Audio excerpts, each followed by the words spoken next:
Hello दोस्तों, welcome back to my YouTube channel. मैं हूं सुनीता।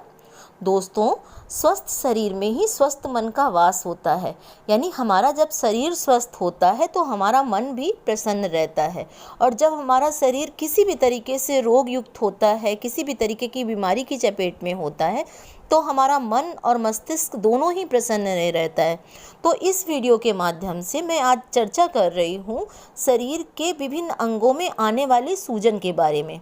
आपने देखा होगा बहुत सारे लोगों के पैरों में सूजन आ जाती है, चेहरे पर सूजन आ जाती है और साथ में ही हाथ पैरों में सूजन आ जाती है। तो ये एक किसी भी तरीके से बीमारी का संकेत है, या किसी भी तरीके के इन्फेक्शन का संकेत है, या किसी भी तरीके से हमारे शरीर में पनप रहे रोगों का संकेत है। इस वीडियो के माध्यम से मैं आपको बताना चाहूँगी कि शरीर के विभिन्न अंगों पे अगर सूजन आ रही है तो शरीर के किसी न किसी अंग में इन्फेक्शन हो रहा है, हमारा शरीर जो है वो पूरी तरीके से स्वस्थ नहीं है, इस चीज़ का संकेत दे रहा है। दोस्तों, आपको पता है कि अगर जिनके पैरों में सूजन आती है तो ये हमारा शरीर संकेत देता है कि हमारे किडनी में किसी भी तरीके की खराबी आ रही है, या फिर हमारे लीवर में इन्फेक्शन आ रहा है। अगर हमारे शरीर के अंदर किसी भी तरीके का इन्फेक्शन पनप रहा होता है तो भी हमारा शरीर संकेत देने लगता है। यानी लीवर अगर ख़राब हो रहा है तो शरीर में सूजन आने लगती है। इसके साथ में ही थायराइड में भी सूजन आने लगती है। इसके साथ में ही दोस्तों, अगर आंतों में खराबी आ रही है तो पेट में सूजन आने लगती है। इसके साथ में ही दोस्तों, आपने देखा होगा कि जिन लोगों को जैसे पैरों में सूजन आती है तो वो किसी भी तरीके से गठिया के रोग का संकेत देती है, या फिर टखनों में सूजन आती है तो चोट मोच का संकेत देती है। तो ये सारी सूजन जो होती हैं वो हमारे शरीर के विभिन्न विभिन्न अंगों में ये संकेत दर्शाती हैं कि हमारे शरीर में किसी तरीके का इन्फेक्शन है, बीमारी है, वो पनप रही है। दोस्तों, आप थोड़ी सी दिनचर्या में परिवर्तन करके आप अपने शरीर को पूरी तरीके से स्वस्थ रख सकते हैं, और जो ये सूजन आने की एक संकेत है या इन्फेक्शन आने का जो संकेत है, इसको भी पहचान सकते हैं। आप इतना कर सकते हैं दोस्तों, अगर आपके पैरों में सूजन आ रही है किसी दर्द के कारण, मोच के कारण, तो आप गर्म पानी में थोड़ा सा सेंधा नमक डाल करके और पैरों को डाल करके बैठ जाइए, और 10-15 मिनट तक, जब तक गुनगुना पानी रहता है तब तक पैरों को डाले रखिए, और देखेंगे कि आपके पैरों की सूजन जो है वो धीरे धीरे करके दूर होने लगेगी। इसके साथ में ही दोस्तों, शरीर के अंदरूनी अंगों में जो सूजन आती है, चोट के कारण सूजन आती है, उसमें आप हल्दी वाले दूध का सेवन कर सकते हैं। और हल्दी वाला दूध लेने से हमारे शरीर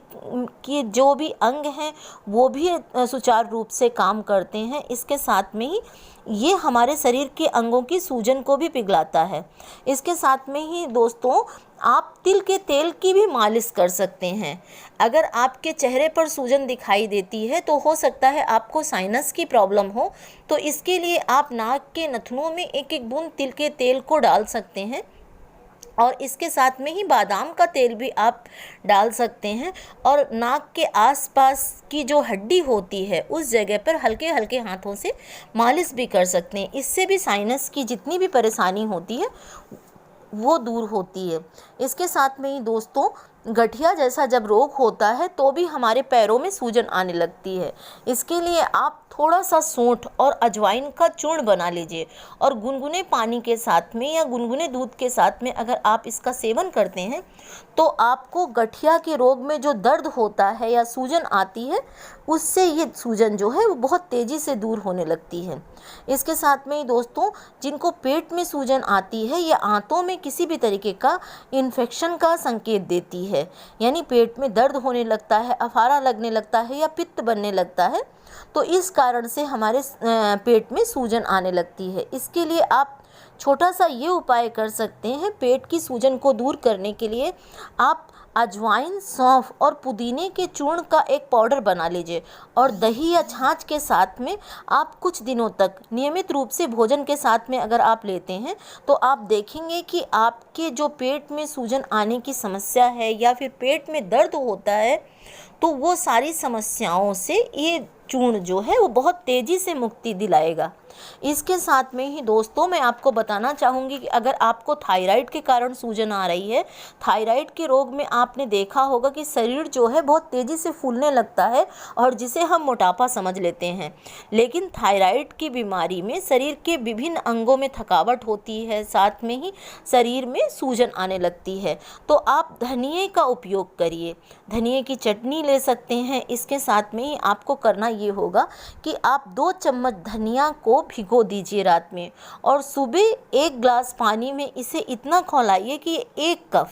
पानी बचे और इसके बाद में आप इसका सेवन करेंगे। यानी कि आप इसको 10 से 15 दिन तक अगर आप सेवन करते हैं तो आप देखेंगे कि आपके शरीर के अंगों की जो सूजन है, यानी शरीर में जितना भी एक्स्ट्रा वजन है, मोटापा है, वो धीरे धीरे करके कम होने लगेगा और थायराइड जैसे रोग से भी आपको मुक्ति मिलेगी।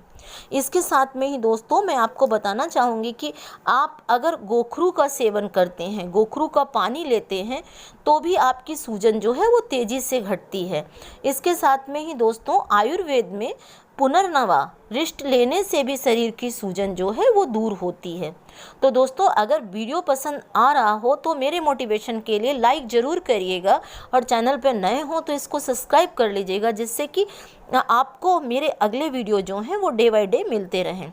तो दोस्तों आयुर्वेद में बहुत सारी ऐसी औषधियाँ बताई गई हैं जिनका सेवन करने से हम अपने शरीर के विभिन्न अंगों की सूजन को तेज़ी से दूर कर सकते हैं। दोस्तों आप अगर उपवास करते हैं, जिस दिन भी आप उपवास करते हैं तो आप देखते हैं कि आपके शरीर का जो जितना भी पानी है वो शरीर से निकलने लगता है और हमारा शरीर जो है वो हल्का फुल्का हो जाता है, शरीर स्वस्थ हो जाता है। तो इसके लिए आप दिन कम से कम हफ्ते में 1 दिन उपवास का बनाइए, उसमें सिर्फ फल और जूस ही लीजिए, जिससे कि आपकी बॉडी जो है वो डिटॉक्स कर सके, आपका शरीर जो है वो बुरे टॉक्सिन को बाहर निकाल सके। इसके अलावा दोस्तों आप गेहूं के आटा के बजाय अगर आप जौ के आटे का सेवन करते हैं, जौ के दलिए का सेवन करते हैं, तो भी हमारे शरीर से तेज़ी से पानी की जो मात्रा होती है, सोडियम की जो मात्रा होती है, शरीर बाहर निकालता है। इसके साथ में ही दोस्तों आप सब्जियों में बीन्स का सेवन करिए। बीन्स में पोटेशियम प्रचुर मात्रा में होता है, जो कि हमारे शरीर में जो ज़्यादा नमक होता है उसे कम करने में मदद करता है। इसके साथ में ही दोस्तों आप जब भी भोजन करते हैं तो उसमें उबले हुए 2 आलू, फ्राई किए हुए नहीं, 2 उबले हुए आलू का अगर आप भोजन में लेते हैं तो आप देखेंगे इसमें हाई पोटेशियम होने के कारण आपके शरीर से जो एक्स्ट्रा वाटर है वो भी निकलेगा। इसके साथ में ही आपको बीपी की जो प्रॉब्लम होती है उससे भी निजात मिलेगी। इसके साथ में ही दोस्तों आप पूरे दिन में 2 बार कम से कम नींबू पानी का उपयोग ज़रूर करिए, क्योंकि ये विटामिन सी से भरपूर होता है, तो हमारे शरीर के जो एक्स्ट्रा सोडियम होता है उसको भी बाहर निकालता है। इसके अलावा दोस्तों आप संतरे के जूस का सेवन कर सकते हैं, संतरे के जूस में विटामिन सी होता है। अनार का सेवन कर सकते हैं और इस तरीके से दोस्तों आप अपने शरीर में जो सोडियम की मात्रा है उसको बाहर निकाल सकते हैं और शरीर के विभिन्न अंगों में आने वाली सूजन को कम कर सकते हैं। इसके साथ में ही दोस्तों मैं आपको कहना चाहूँगी कि अगर आप थोड़ा सा अपने आहार विहार में इस तरीके से परिवर्तन करते हैं, यानी कि आप योग और प्राणायाम की मदद लेते हैं, आप आधा घंटा कम से कम 30 मिनट 15 मिनट आप अपनी नियमित दिनचर्या में टहलने की आदत डालिए। सुबह उठ करके जब हम प्रकृति के संपर्क में आ करके थोड़ी देर भी पैदल टहलते हैं तो हमारे फेफड़ों में, हमारे दिमाग में जो ऑक्सीजन जाता है, शुद्ध हवा जो जाती है, उससे हमारा मन मस्तिष्क जो है वो बहुत ही स्वस्थ होता है। इसके अलावा दोस्तों अगर आप भस्त्रिका प्राणायाम, कपाल भारती प्राणायाम, अनुलोम विलोम प्राणायाम करते हैं तो भी आपके शरीर में नस नाड़ियों में ऑक्सीजन पहुंचता है, जिससे कि हमारा शरीर जो है वो पूरी तरीके से स्वस्थ होता है। तो आप अपनी दिनचर्या में, अपने आहार विहार में थोड़ा सा परिवर्तन करके अपने शरीर को पूरी तरीके से स्वस्थ रख सकते हैं और शरीर के जो विभिन्न अंगों में आने वाली सूजन है, यानी कि अगर पैरों में सूजन आ रही है तो किडनी की खराबी दर्शाती है, अगर आपके पैरों में, हाथ पैरों में सूजन आ रही है, चेहरे पर सूजन आ रही है तो लीवर के इन्फेक्शन को दर्शाती है। तो इन सारी परेशानियों से शरीर को स्वस्थ रख सकते हैं सिर्फ सिर्फ थोड़े से आहार विहार में परिवर्तन करके, थोड़े से अपने खान पान में परिवर्तन करते और इसके साथ में ही स्वस्थ दिनचर्या अपना करके। तो है ना दोस्तों, सिर्फ आयुर्वेद को अपनाने से, प्रकृति के संपर्क में रहने से और इसके साथ में ही उन चीज़ों का उपयोग ना करके, यानी जिनमें सोडियम की अधिक मात्रा होती है, यानी डिब्बाबंद चीज़ें जो होती हैं, या फिर बहुत मिर्च मसाला वाला जो भोजन होता है, या फिर बहुत फ्राई किया हुआ भोजन होता है, इन चीज़ों का सेवन ना करके हम अपने शरीर को पूरी तरीके से स्वस्थ रख सकते हैं। और शरीर के जो विभिन्न अंगों पर सूजन आने की शिकायत है, यानी कि हमारा शरीर जो संकेत देता है कि हमारे शरीर के इस अंग पे अगर सूजन आ रही है तो बॉडी में कहीं ना कहीं इन्फेक्शन पनप रहा है, उसको भी दूर कर सकते हैं। तो अगर वीडियो पसंद आया हो तो इसे कमेंट्स ज़रूर करिएगा और इसके साथ में ही लाइक करना बिल्कुल मत भूलिएगा। लाती हूँ आपको एक नया वीडियो, तब तक आप स्वस्थ रहिए, आप योग प्राणायाम की शरण में रहिए, नेचर के संपर्क में रहिए, अपना ध्यान रखिए, अपने परिवार का ध्यान रखिए। Bye bye, take care, stay healthy.